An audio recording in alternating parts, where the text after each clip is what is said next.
is Saturday, the 12th day of November 2016, a day when the health service providers are threatening to have Kenyans have a painful December by going on strike from the beginning of December. That is the 5th day of December. They say that they are demanding a 300% pay rise, which they say is part of a court ruling that was done on their favor. And that discussion then forms at the basis of our Saturday night poll today. And we're asking you, do you support the plan by doctors and nurses to go on strike yet again? Do you support the plan by doctors and nurses to go on strike yet again? Do engage us on Twitter by tweeting us at KTN Kenya, at KTN News, or directly to me at Sharon _Mommanyi, and I shall sample your views during this bulletin. Let's begin by taking a look at other news making headlines tonight.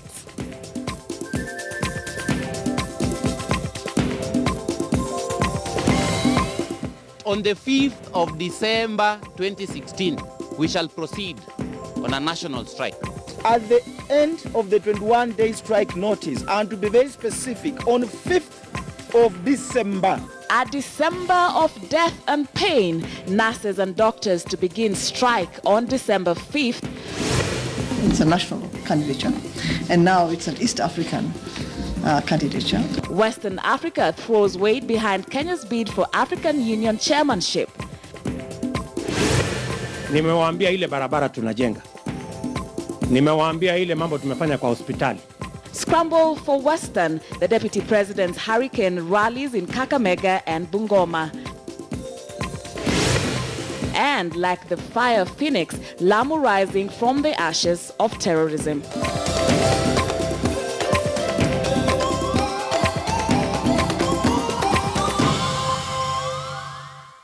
Welcome to the program. My name is Sharon Mommanyi. Our sign language interpreter tonight is William Sila. Let's begin with that health story. And Kenyans have been warned to brace themselves for a very painful December holiday and Christmas period, and to expect a total shutdown of the public health sector. Doctors have declared that they will go on strike on the 5th of December at the end of their legal notice. This is to protest what they say is a refusal by the Salaries and Remuneration Commission and the Health Ministry to take seriously their demand for a 300% pay rise, even after a court ruling in their favor. Timothy Otieno begins our newscast tonight with that story. Just a day after the Salaries and Remuneration Commission and the head of the public service announced new structures to guide how public servants in various sectors will be paid, solidarity forever, doctors have come out to oppose that move, insisting their voice in the matter has not been heard.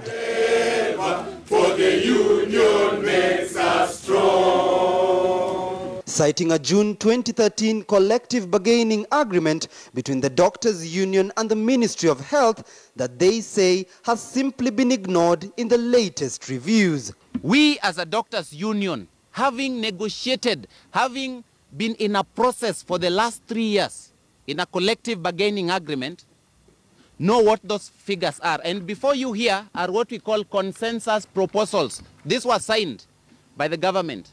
The consensus proposals, they say, would allow the basic salaries of doctors in Kenya to go up by 300%. Currently, the basic salary of a job group L medical practitioner stands at 35,910 shillings. The collective bargaining agreement was to shift that salary upwards to about 121,910. A court ruling dated 6th October this year did uphold a decision to have the doctors receive the pay hike, but nearly a month after that ruling, nothing has been forthcoming. The doctors issuing a 21-day strike notice insist if their demands are not met, they shall paralyze health services countrywide. On the 5th of December 2016, if these figures will not be paid for doctors, if the Salaries and Remuneration Commission, the Ministry of Health, the county governments, Kenyatta National Hospital, MTRH, and every single program where doctors work at the public sector will not agree as the court demanded, will not agree as we agreed and signed then to pay doctors these amounts of money, which equates to 300% salary increase, we shall proceed on a national strike. And this time round, we are not joking. Tumeamua daktari lazima alipwe pesa yake. In a statement to KTN News, the Salaries and Remuneration Commission, however, insists that Friday's announcement for the job reviews does not mean that the commission had halted any salary talks and that the announcement was just to guide job grading.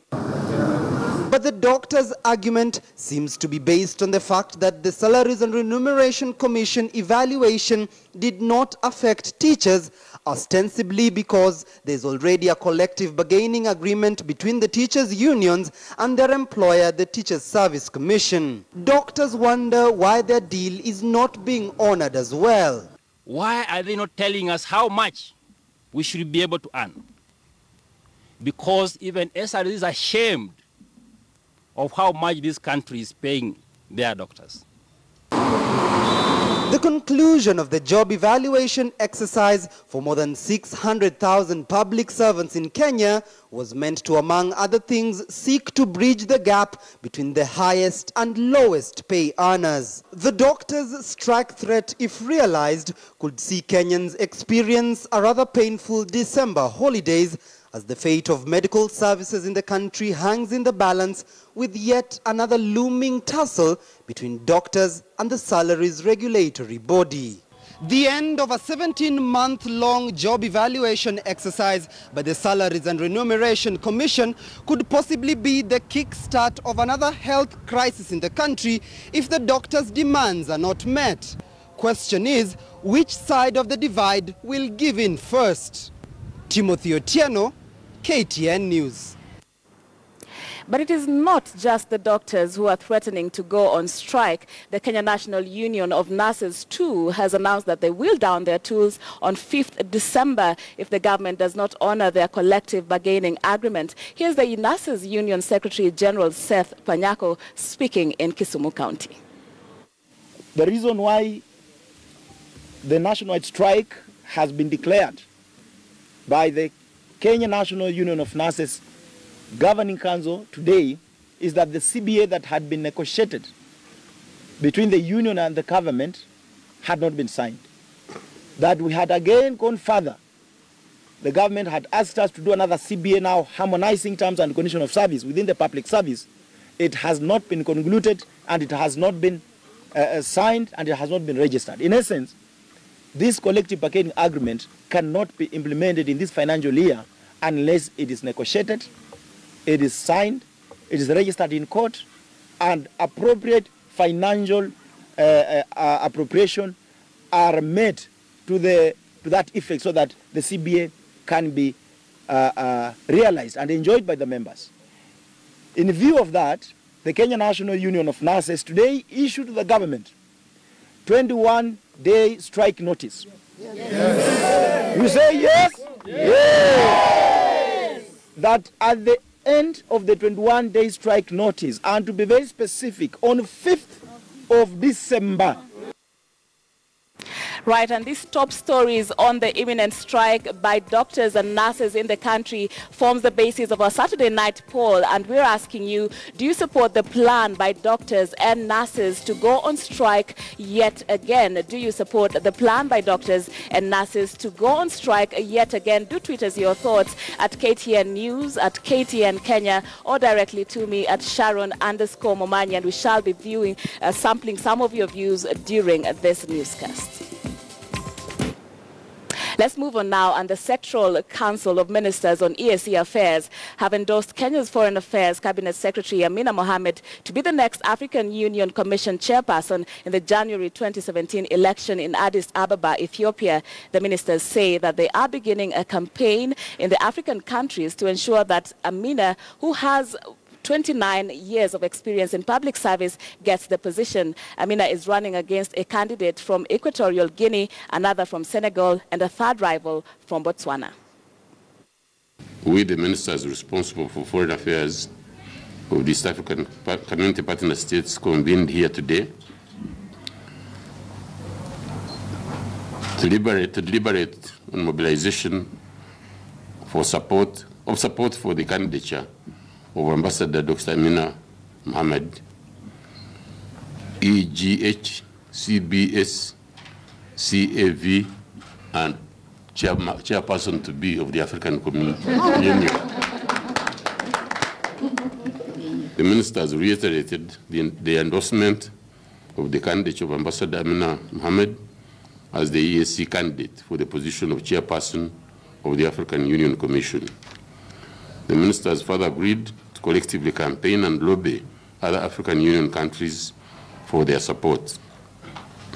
The ministers directed the East African Community Secretariat to officially convey this decision to all African regional economic communities and to solicit their support. This is Kenya's candidature. It's not a personal candidature. It's a national candidature.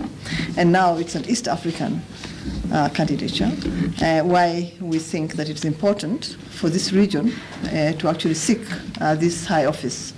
We will have a session where we can discuss that, what my vision is for the continent, how we intend to go about implementing Agenda 2063, because the continent has a blueprint already, and all those issues. I think we will have an opportunity to do that. The new Jubilee Party has begun canvassing the Western Kenya region, with Deputy President William Ruto holding rallies in 3 different venues in one afternoon. Ruto once again told off the opposition over its constant criticism of the Uhuru administration, as our Western region reporter Robert Wanyonyi reports. Was at Lunganyiro in Matungu constituency in Kakamega County, and after a warm reception by local leaders, it was time for hard political talk. Hivyo, Your Excellency, hawa watu hawana shida. Kitu wanataka ni assurance that 2017 we are going to vote for Jubilee, and this one is going to be our stake in that government. That is all that hii watu wanataka. Hii mambo ingine yote ni propaganda, si ndio? Sisi tuko Jubilee. Na naamini vile umeambiwa na Mheshimiwa Washari, hii constituency najua ndio itakuwa ya kwanza kutoa mjumbe wa Jubilee. Aware that he was talking to a region that regularly pays audience to the opposition attacks on the Uhuru administration, William Ruto decided to answer to those very criticisms. Wale tunashindana na wao wanatupigia makelele mingi, lakini mimi kuna maswali kwao. Si namna hiyo? Mimi niko na maswali kwao, watu waambie. Saa hizi tukiongea hapa, nimewaambia ile barabara tunajenga. Nimewaambia ile mambo tumefanya kwa hospitali. Nimewaambia stima mpaka Matias amepata stima hapa Lunganyiro. Wamama ndio hawa tunawashughulikia, kila mama anaenda hospitali anajifungua bila kulipa. Swali mimi niko na hawa wangwana. Hii pesa kama Jubilee tunatumia kujenga barabara, kuweka vifaa hospitali, kuunganisha stima, kuhakikisha kwamba kuna stima katika kila shule, kuhakikisha kwamba kina mama wote wanajifungua bila kulipa. Hiyo pesa ilikuwa wapi wakati walikuwa wanaendesha serikali? The Jubilee Western Point Bungoma Governor Kenneth Lusaka began his early appeal for support for the Jubilee Party. Na ukienda kwa tinga mama huko hapa, wewe unaenda kusiaga unga, si ni kweli? Hapa Mumias. Alafu naambiwa tinga moja mshipi imekatika, wameenda kutengeneza, na wewe unaweka hapo mahindi, unaacha ile inaendelea. Kichwa yako itakuwa mzuri.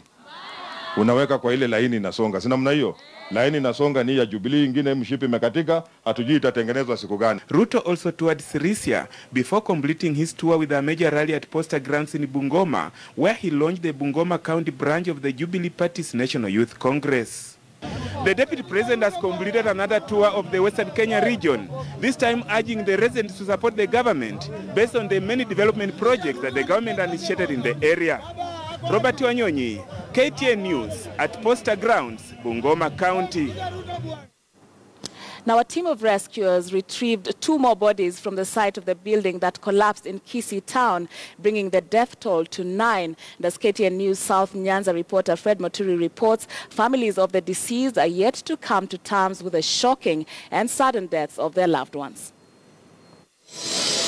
As a team of rescuers, including KDF soldiers, continue with their desperate search for survivors, families of those who succumbed to the incident are just beginning to contemplate life without their kin, taken away in such a sudden manner. Papa yake alikuwa anajitahidi alafu afanye nini? Amsomese, amnunue nguo, amlishe chakula. Sasa government, mtanisaidia nini? Juu ya mtoto wangu ameenda. Na sisi tumeritaya kitambo. Hata huyu ndio alikuwa anatuliza. Sasa itakuaje sasa? We visited one of the families that lost their loved one at their Kisonso home in Kissi County. A brother to the deceased said that one Sharon Mommanyi was asleep since he was from a night shift when the building collapsed and affected an adjacent house he was sleeping in. At around 10, wakatoka kapeleka mtoto kwa sistangu. Ya kabaki akilala.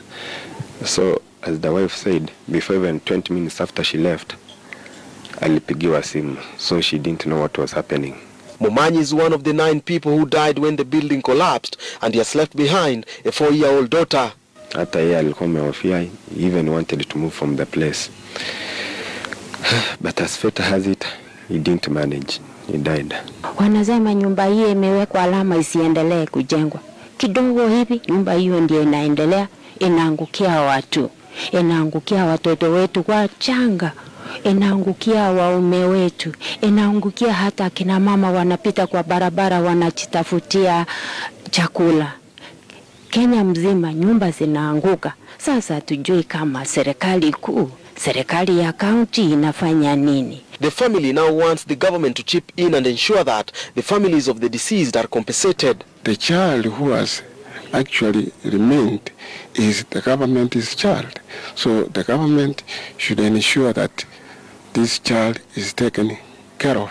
In 2015, 70 construction sites were closed down by the National Construction Authority in Kissi and 20 more sites in Nyamira County. The Construction Authority gave the owners of the buildings 14 days to comply with the construction regulations, but the construction on the ill-fated building is one of those that defied the order. There is no registered contract on site. There is no protective equipment being worn by the workers. There is no signboard that shows professional involvement in the construction activity. There is no actor, there is no quantity surveyor, there is no engineer. And you find that the quality of construction is so poor. This is what the whole building looked like in April 2015 when it was inspected and condemned by officials from the Construction Authority. Tuangalie hata hapa, ona wanasimo wanaweka simiti kidogo. Maana hii mawe ukigusa kidogo hivi inaanguka chini. And at the site where the building collapsed, NC officials had notified the public to be aware of the dangerous buildings surrounding them, only for the worst to happen a year later. Ujenzi katika Kisii ni duni. Ni duni kwamba majengo mingi hapa kwenu yana zile chuma ambazo zinaonekana wazi. Unapata kokoto haijachanganywa mzuri. Construction in some of the buildings behind me was stopped in 2015 by the National Construction Agency, but it's not clear whether the buildings met the required regulations before the construction was continued. Ferimoturi, KTN News, Kissi. Now, after a 5-year period of low tourism numbers and ensuing harsh economic times, Lamu Island is slowly regaining its glory. The county, which hit an all-time low following terror incidents and travel advisories, is hosting the Lamu Cultural Festival, which has drawn up to 150,000 domestic and foreign tourists. Residents and entrepreneurs in the area are optimistic that better days are coming. Take a look. When one comes to Lamu, you are promised of the beauty that the Swahili island has to offer. But what you would not expect is the very inspiring stories of the people that live in Lamu. Well, we got to experience some of them. My nickname is Captain I'll Be Back. I got this name, Captain I'll Be Back. That is all based on my background in school, yeah? School was like, no, I don't want to do schooling. So half day, I go there early morning, I go to school, I read there, then like around lunchtime, I jump the fence, I walk back to Shela. So because I was doing it almost every day, so the head teacher sometimes used to see me walking, going back to Shela, and he used to ask me, where are you going? I say, I'll be back. So whenever he goes to the class, he will ask my classmate, where is I'll be back? Captain I'll be back then followed his passion and began a transfer business on the island. He owns a fleet of boats. So I have I'll be back 2, TOO, I'll be back soon, I'll be back for you on my way. So then now, collectively, I call it Lamu Uber. Yeah. But for the last 5 years, business has not been good for Captain I'll be back and the many other entrepreneurs and hoteliers on Lamu Island who rely on tourism as a main source of income. Tulikuwa hatuna biashara. Wageni wengi pia walikuwa hawatembei Lamu. Kulikuwa na hofu ya wageni kufika katika kaunti ya Lamu kwa sababu ya ilo tendo la kigaidi ambalo lilitekelezwa. Na hivi sasa kuna tofauti kubwa kwa sababu tuna watu tofauti ambao wanajaribu kuboresha hii Lamu. 5 years ago, the Lamu archipelago witnessed a series of kidnappings of foreign tourists that led to several Western countries issuing travel advisories against the island. You see, tourism is our main pillar. Fishermen, when hotels are full, whatever they catch, they're able to sell. Our farmers are able to grow and sell. You see, now it's quiet. But when tourism is high, all you see are boats and dhows passing up and down. So all these guys get jobs. But like a fire phoenix, the island seems to be coming back from the ashes. This year's edition of the famous Lamu Cultural Festival has drawn up to 150,000 local and international tourists, a big boost to business on the islands as well as a show of renewed confidence and sense of security in the area. France and America lifted their travel advisories against Lamu. A further boost to tourism in the area was the U.S. Ambassador Robert Godek's 2-day presence during the festival. It's wonderful to be back here. It is such a beautiful part of Kenya.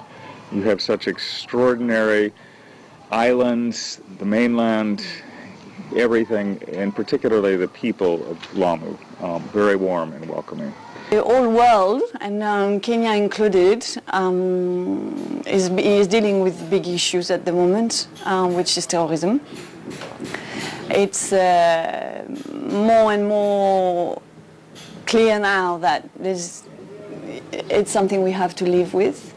A lot of positive developments. One, this lifting of the sanction by the travel advisory by France. And as Lamu Island is slowly getting back to its feet, other tourist destinations such as Malindi are still reeling from the negative effects that terrorist acts in the country have had on tourism. Farid Nizar is the general manager of the Sai Eden Rock Hotel in Malindi. We see that there's a lot of Westerners around. If you go shopping somewhere, you find them around, but you go within the hotels, they're not staying in the hotels. They are basically staying in private villas which are being rented overseas by the owners. This is affecting us. The government is not helping us on this side. The hope of the residents and entrepreneurs is that the fear wrought by terrorism would be defied, that many would venture out to share in the beauty and heritage of these renowned destinations. Sharon Mommanyi, KTN News, Lamu County. Now, the Independent Electoral and Boundaries Commission selection panel, tasked with the responsibility of picking new IEBC commissioners, is under pressure to complete their work before the December holidays kick in. And as Kenyans await the names of the shortlisted IEBC applicants expected on Wednesday next week, it has emerged the biggest interest in the IEBC top jobs actually came from those already serving in various capacities inside the current IEBC structure. Duncan Kayamba reports. Come in as a team to address a need for a country, and we want to do it in the best way possible. That was on 21st October when the Bernadette Musundi-led panel gave an undertaking to carry out its responsibility thoroughly, meticulously and with speed. And they have their work cut out after over 750 Kenyans handed in their applications for the positions of commissioner at IEBC, which the Musundi team will sift through and publish on Tuesday, 15th November, names of all candidates who will be shortlisted for interviews. Surprisingly, a huge chunk of current IEBC officials topped the list of applicants, among them Immaculate Kasait, who is a director for voter registration and electoral operations at IEBC, over 5 managers, led by Naisiae Paloshe Tobiko, who is a manager in the office of the chairperson, and over 10 constituency election coordinators, bringing to 20 a total number of IEBC officials who have thrown their hats in the ring. Those who have applied for the position of IEBC chairman include High Court Judge Anyara Emukule, devolution expert Dr. Mtaha Kangu, Murshad Abdallah from the National Police Service Commission, Margaret Shava, Roslyn Odhiambo Odede, among others. But I want to remind the panel that we don't have, as a country, we don't have the luxury of time. So it is imperative for them to make sure that we have new commissioners by December 2016. In fact, if possible, early December. You must give every Kenyan a chance. So the shortlisting process must be fair, the interview process must be fair. So since we gave ourselves a constitution as a people, we cannot run away from it for expediency. All shortlisted candidates will be interviewed between 22nd to 26th November before the panel presents 11 names to the president, 2 for the IEBC chair and 9 for IEBC commissioners, whereby the president is expected to nominate 1 person for appointment as the new IEBC chair, then choose 6 from the list of 9 for appointment as commissioners, before forwarding the list of 7 nominees to Parliament for approval. But we expect the Secretariat also to do their work, so that by the time the other commissioners are coming in, a lot of ground has been covered. But we also don't expect the current commissioners to interfere with any work, because anything that they do might be taken to be something that they need to, they're doing it in a manner that's likely suggests that they wanted to sabotage because they are leaving the office. I believe that the commissioners it is and the secretariat are competent enough to do their adverts in due course. Of course, there are people who say it would have been better if the new procurement for new equipment would have been done with the new commissioners in place. But remember, we also suggested in the report that there must be dichotomy of responsibilities between the secretariat and the commission. And we suggested that the commission should, as much as possible, not delve into procurement issues, so that procurement remains a secretariat issue and the commission retains an oversight responsibility over any procurement. The selection process is much behind the schedule, since according to the Select Committee, new IEBC commissioners ought to have been in office by 30th September to enable them at least be in the office 10 months before the August 8, 2017 general election. Duncan Hemba, KTN.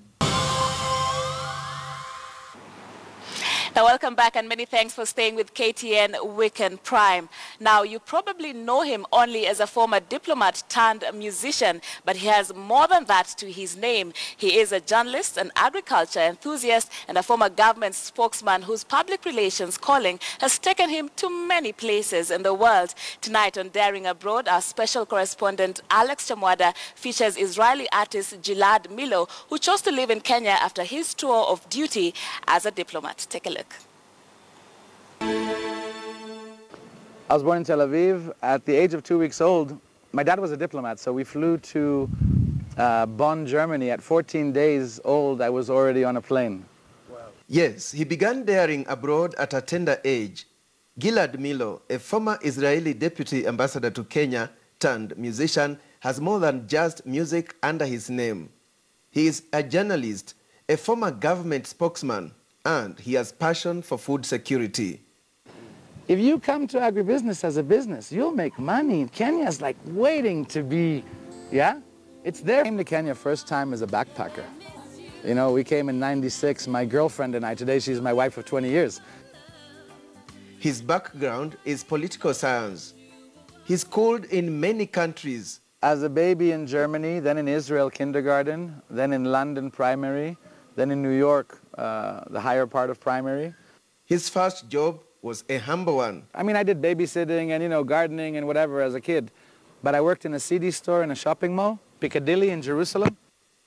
Then he joined the Israeli civil service through the Ministry of Foreign Affairs. I was working as a journalist at Channel 2 News in Israel at the time. And then I got accepted to the ministry and dropped the news and moved to government. A lot of people thought I was nuts because news pays better than government work. He was later posted to Kenya. And I was the spokesman for the Kikambala rescue team that landed in Mombasa to take the Israelis home after the attack in Kikambala, 2002. And then 3 months later, I was appointed here deputy ambassador. In the second year, I got an offer to move to be head of PR for the consulate in Los Angeles, covering the Western United States. And you can't say no to Hollywood and, you know, to all the glitz and glamour and concept of that. At the end of his tour of duty in the US, he was heading back to Israel when yet another turning point emerged. He got a PR job offer from Amiran, an agribusiness company, and rose through the ranks to become the company's group head of business. Sema, mpenzi, how you been? And then we took farming school to Zambia, Ghana, Tanzania, Uganda, a Kenyan-born revolution, yeah? And in the middle of that, we released Unajua, the unexpected. People here in Kenya think that I am a musician, which I am always, yeah, as a kid, but as an amateur, for fun. He says his is soulful reggae music in what has grown to be identified as music for the soul. Let me give you a behind-the-scenes exclusive of something I'm working on. Work in progress, you're not supposed to do that. The old artist speaks 4 languages, out of which only Hebrew and English are formally learned. I never formally learned Swahili. I never formally learned Turkish. He has passion for charity work too, and he insists one thing that will change Africa is food security. Agriculture is the most available means of wealth creation, and we have it. We've got land, we've got water. I just came back from Galana, yeah? The project, the Galana Kulalu project. It's phenomenal. Gilad is in the process of acquiring Kenyan citizenship. So yeah, there's something special about here. Here, hapa Kenya, hapa, here, this. And